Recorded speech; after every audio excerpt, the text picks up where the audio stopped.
Hi, my name is Sarah. I'm writing this email because something really strange happened to me. I live in India, and this happened about 2 years ago when I was 16. I live with my parents and 2 older brothers. In our neighborhood, there are only about 10 houses built in the same style, 2-story houses. My parents and I sleep on the first floor, and my brothers sleep on the second. So it was just like any other morning. I woke up and my mom and older brother, Allie, were talking in another room. They were loud, but I didn't really pay attention. I was brushing my teeth and getting ready for school when my brother came into my room and jokingly said, "Want to see a ghost? Come here." I was so confused and a little creeped out. He walked to my parents' room and pointed to the window. "Look." There was a huge road in front of our house, and I saw a man standing in the middle of it, wearing a shawl. It was winter, and the fog was thick outside, making it hard to see. He was looking to the left, where there were bushes and dense trees. It looked like a small forest. My mom was terrified, having never seen him in our neighborhood, but I thought he was waiting for someone. We watched him for about 10 minutes, and what really gave me the creeps was that he just kept staring at the bushes without moving a muscle. Then we shrugged and started getting ready for the day. My older brother Assad used to always take me to college on his scooter, and as we were leaving, I saw the man standing in the middle of the road, still facing the bushes. My brother passed him, and I watched him closely for a few seconds. He was wearing white pajamas and a light brown kurta. His shawl was off-white and covered him from head to knee. I could only see his eyes, and when my eyes met his, a shiver ran through my body. I could only see his eyes, but I could tell he was smiling, and his smile seemed to be a wide grin. I got goosebumps. During the ride to college, I kept wondering, is he smiling at me, or is he smiling at something in the bushes? Once I got there, I quickly forgot about it and focused on my day. I left the university around 3 p.m. and rode home on a 3-wheeler, a vehicle similar to a taxi. I was on my phone the entire ride, and as I neared home, I thought of the man. I looked outside and saw the same man still standing there in the same position. The thought of him standing there for 8 hours in the winter without moving a muscle was mind-boggling. I was horrified. The driver was driving in the opposite direction, so I couldn't see his face, only his back. I wondered if he was still smiling. I went home, ate, and slept. I woke up around 10 p.m., the time my dad usually gets home from work. My mom and I were talking about the day, and I had completely forgotten about the man. Then my dad arrived and told my mom he had been standing there since morning. I ran to the window, and sure enough, he was there, staring at the bushes, not moving a muscle. Before coming home, my dad went to the man and asked him why he'd been standing there all day, but he didn't say anything. We were all so confused as to why he'd been standing there all day, especially in the winter. After dinner, before bed, my dad told us to lock all the doors and windows. He didn't usually say that, so I figured it was about the man. I locked everything and double-checked to see if he was still there, and to my surprise, he was. We went to bed, and the next morning, I was eating breakfast and watching TV when I suddenly remembered the man. I looked out the window, and he was gone. He hasn't been seen since. We were all horrified by it, but after a few days, we all collectively forgot about it.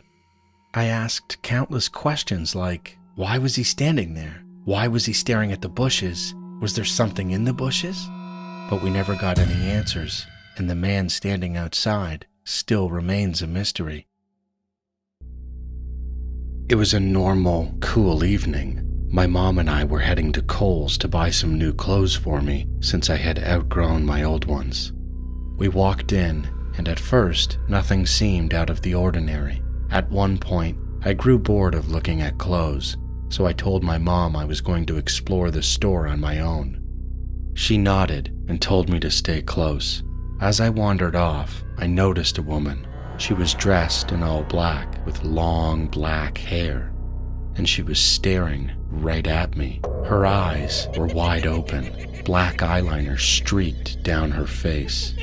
Her eyes were so wide it looked unnatural. A wave of fear hit me. I frantically looked around for my mom. When I couldn't find her, panic started to set in. Then I turned back. The woman was even closer, smiling, that same unsettling, creepy smile. I was so scared I couldn't even think straight. I didn't have a phone, so there was no way to call my mom for help. Thinking quickly, I darted into the clothing racks, trying to hide. Then a hand grabbed my shoulder. I stifled a scream and spun around. It was my mom. Relief washed over me, even as she scolded me for running off, but her words barely registered. My mind was locked on the woman. The woman could still be out there, watching, waiting. Then, my mom's tone shifted. Her face grew more serious. She asked if I had seen a woman with long black hair and wide eyes. My heart skipped a beat. She had just described the exact woman I'd seen. I told her yes, that I had seen her and that I was terrified. My mom nodded. She quickly paid for our things and we left. Nothing happened after that, but the image of her never left me. Her eyes, her wide smile, even now, it still gives me chills. My name is Zama, and I'm from South Africa. In August of 2024, something terrifying happened to us. I live in a 2-bedroom apartment in a block of flats with my 9-year-old daughter Coco. One Sunday at 2:30 a.m., we were fast asleep with all the lights off, as we usually are. Then I suddenly woke up to the sensation of someone reaching for my tablet right beside me. At first, I thought it was my daughter Coco. She often grabs the tablet when she can't sleep. But then I realized something was very wrong. There was an unknown man in our apartment. I'm a light sleeper, especially where my daughter is concerned. So I screamed as loud as I could and grabbed him. I think my sudden reaction made him freeze for a moment. He already had my iPhone in his hand, the one Coco had been using earlier that evening. We started fighting, and as we struggled, we both fell on top of my daughter, who was still asleep. I was terrified, thinking if he overpowered me, he'd go for her next. I pushed him out of my room and into the living room. I was just trying to get him out. In a panic, I grabbed pots and pans and threw them at him, anything I could find. Finally, he backed away, opened the door, and ran out. I was in shock, thinking the door must have been unlocked, but later discovered he had crept in through the bathroom window. We live on the 2nd floor, and I never thought to lock that window. I assumed it was safe.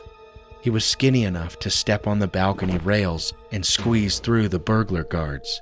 Once inside, he unlocked the front door so he could escape quickly if he needed to. Despite my screams, none of my neighbors came to help. They called later to say they'd heard something, but hadn't come down. I was devastated, but at least I managed to cancel my bank cards on Apple Pay before any payments went through. We don't live in that apartment anymore. We're okay, but we're scared of living alone for now. A few days later, we found out there was a group of thieves targeting homes in our area. I was the only person who woke up during the break-in.